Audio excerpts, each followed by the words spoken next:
Dobar dan i dobrodošli. Danas par riječi o crtanju ugljenom. Obično kupujemo drvene štapiće i pritiskom ugljen prelazi na papir i ostavljamo tragove. Promjenom pritiska stvaramo raspon između tamnog i svjetlog. Jačim pritiskom ostavljamo tamnije tragove. Štapiće ugljena možemo okretati na razne načine i tako nastaju zanimljivi tragovi na papiru, tanje linije ili jako široki potezi. Svaka boja se sastoji od pigmenta, veziva i neki put punila. Ugljen se vrlo lako razmazuje jer u sebi nema vezivo, nema ljepilo, on se briše kao i školska kreda. To mu je ujedno i prednost, ali i nedostatak.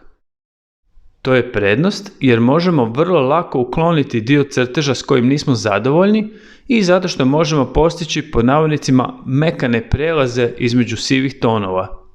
Nedostatak je jer nam se može desiti da ako nismo pažljivi greškom izbrišemo i neki dio crteža s kojim smo bili zadovoljni. Zato crtež na kraju zaštitimo lakom, ali o tome više na kraju. Pogledajmo šta se ovdje desilo.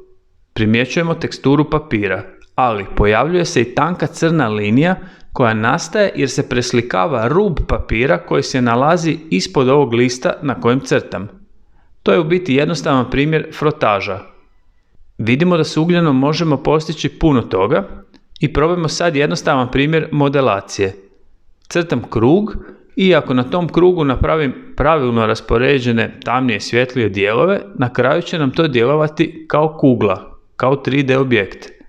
Tamo gdje sam pritisnuo jače, dobili smo tamnije dijelove, tamo gdje je pritisak manji, sve nam djeluje svjetlije. Radio sam na početku zaobljene poteze koji pod navodnicima prate oblik predmeta. Sve to mogu malo popraviti prstom ili komadićem papira ili tkanine. Postoji naravno i pravi pribor za to, prešani karton u obliku olovke s kojim možemo stvarati prelaze bez da mažemo prste. Dodat ću još i sjenu i kugla je gotova.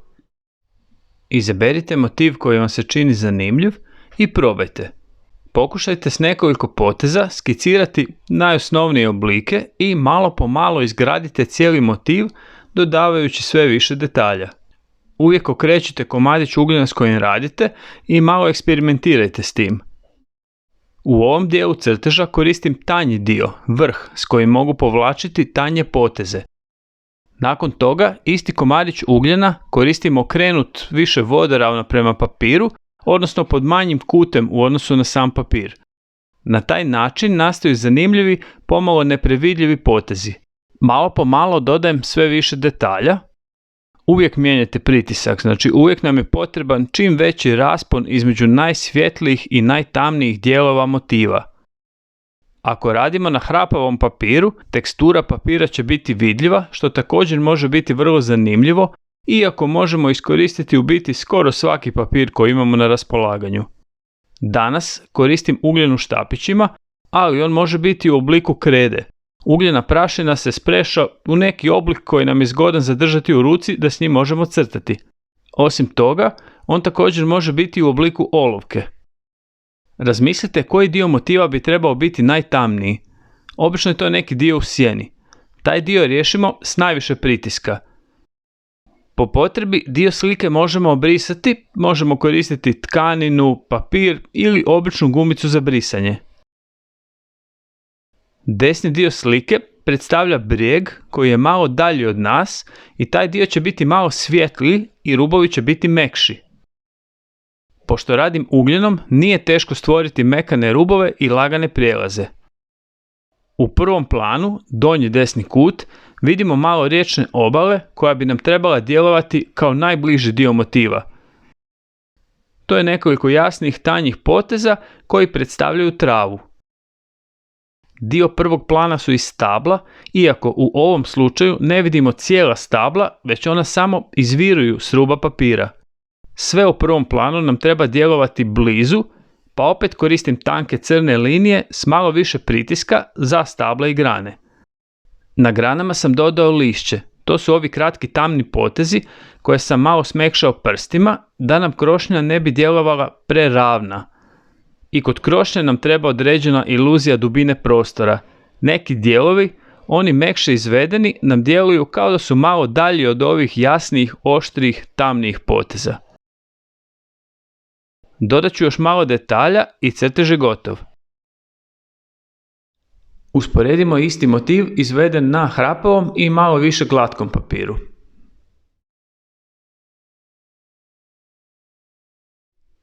Pogledajmo još jedan motiv. Negdje koristim vrh štapića, negdje taj komadić okrenem vodoravno prema papiru. Za različite dijelove slike koristim i različit pritisak. Kod ovakvog motiva tamni dijelovi slike će nam uvijek djelovati malo bliže. Negdje ću malo koristiti prste da zagladim prijelaze, odnosno pod navodnicima smekšam linije. Na kraju moramo zaštititi rad lakom, inače bi se brisao. Najpraktičnija opcija je koristiti lak u spreju.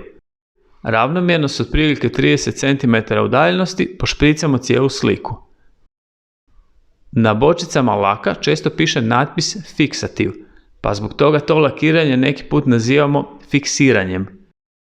Ako nemamo pravi lak, možemo si pomoći lakom za kosu. On također djeluje kao ljepilo i smisao lakiranja je da zalijepi čestice ugljena na podlogu i da stvori zaštitni film da nam se crtež ne bi poslije brisao. Pogledajmo opet dvije verzije istog motiva. Kao i uvijek, opustimo se, budimo kreativni, bit će sve ok. Sretno!